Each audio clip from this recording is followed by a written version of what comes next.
Hi, everybody. Welcome to My Other's Keeper.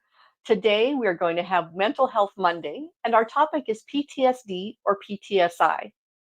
So, what is PTSD or PTSI?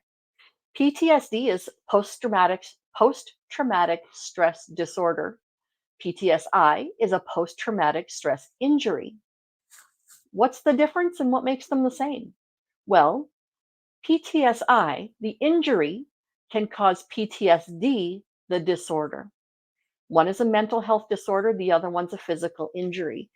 And this does not mean that if you have had an injury that is traumatic, that it will become a disorder.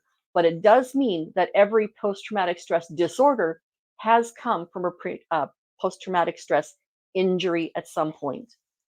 So, how do you know if you have PTSD or PTSI?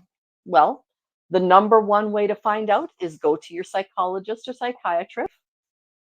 There are 17 different symptoms that are hallmarks of PTSD.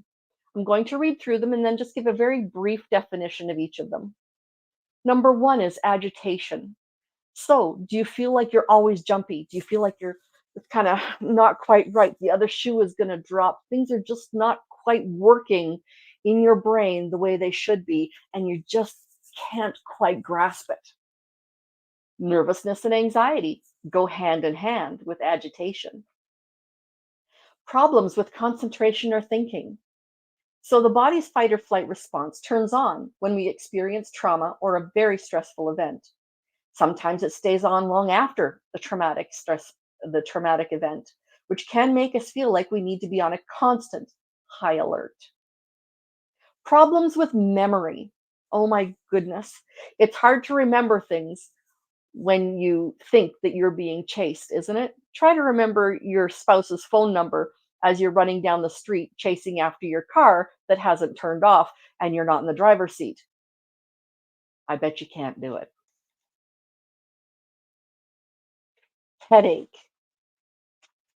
When the fight or flight trauma response is triggered, the body releases cortisol and adrenaline, two hormones that help respond to a threat.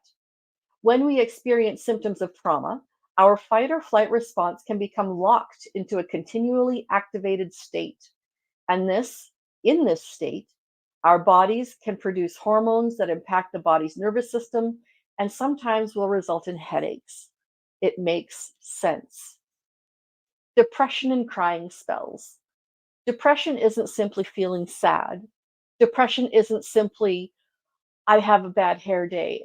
Um, oh my goodness, I just cannot um, find the right clothing to wear. It's not, I'm going to fail my driver's test, or I have failed my driver's test. Those things are grief. Depression happens when grief doesn't go away. The hallmark says about 2 weeks or so, but in my experience, it is 3, 4, 8, 10 weeks, and it just won't go away. That sadness, I often don't feel sadness when I'm depressed. I feel nothing. The absence of happiness is not sadness. The absence of happiness is nothing. Sadness is just the other side to the coin. Suicidal thoughts or attempts. We can be so overwhelmed by our PTSD symptoms that we sometimes consider harming ourselves or committing suicide. When you think about committing suicide and you're planning it, you know there's a problem. Call 988. That's the suicide prevention hotline in Canada and the United States. 811 in Canada puts you in touch with a nurse practitioner, and they can talk to you about whether or not you need to go to the hospital immediately. If you need to talk to a nurse practitioner who's a psychiatric nurse practitioner, 811 works for that too. Mood swings. Mood swings are when you are feeling happy, happy, happy, sad, sad, sad. It makes sense. And it's not just today I feel this way, tomorrow I feel this way. Today I feel this way, and I'm feeling elevated for days and days and days, and then sad for days and days and days. Many times, though, with post traumatic stress, you'll find somebody just flips like that. And they were fine. And now they're absolutely beside themselves with anger or crying or laughing inappropriately. It just is a matter of degrees. Obsessive compulsive tendencies. Obsessive compulsive disorder and trauma symptoms are separate, but one can look at the other in a mirror. Okay.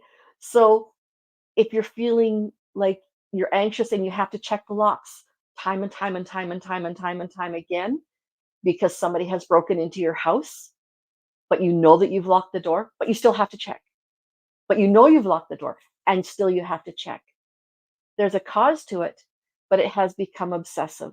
That's when it might be a hallmark of PTSD. Panic episodes. Feeling afraid is common when we're exposed to trauma. When we're suddenly overwhelmed by intense fear, it could mean that we're experiencing a panic attack. Panic attacks can resemble a heart attack, shortness of breath, pain in the chest, lightheadedness, passing out. People have been admitted to the hospital for panic attacks, simulating a heart attack. And it's not that they just wait for it to go, they actually need the treatment similar to a heart attack because their heart is going so, so quickly. It's something that is a physical trauma to a mental event.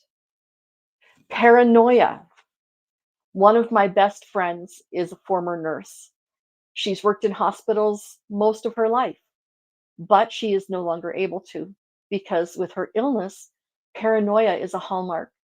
And when she walks down the hallways, she knows there are cameras following.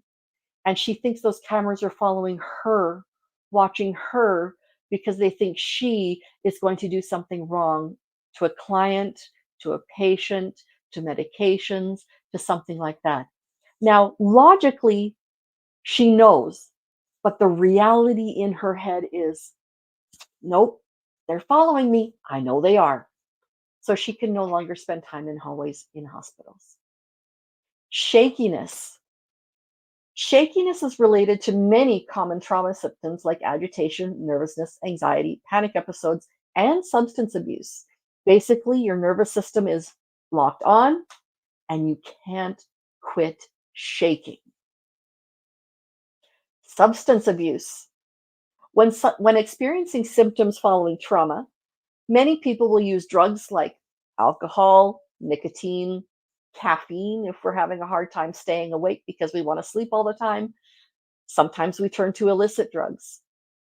Those things change the chemistry in our brains, and that becomes a substance abuse issue.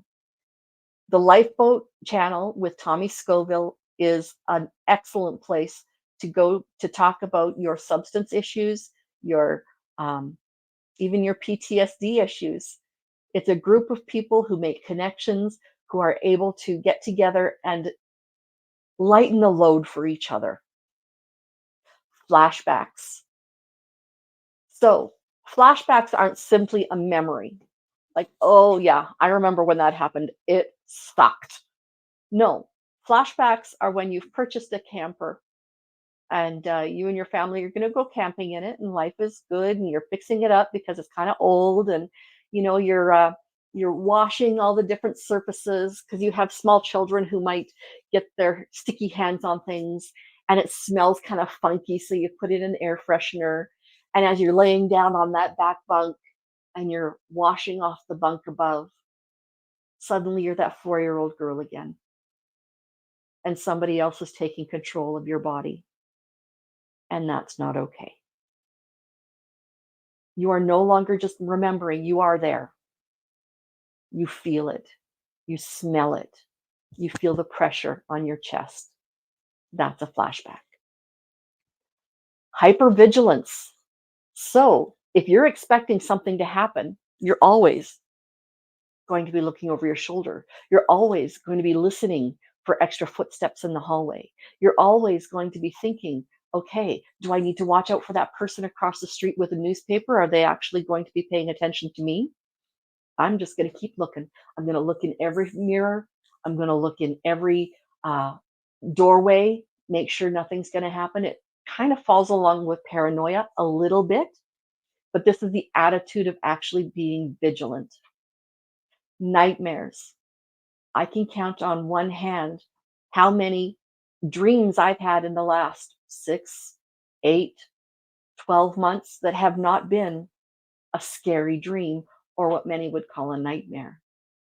Nightmares are a hallmark. Sleep disturbances, waking up once in the middle of the night to go to the bathroom and have a drink of water, that's normal.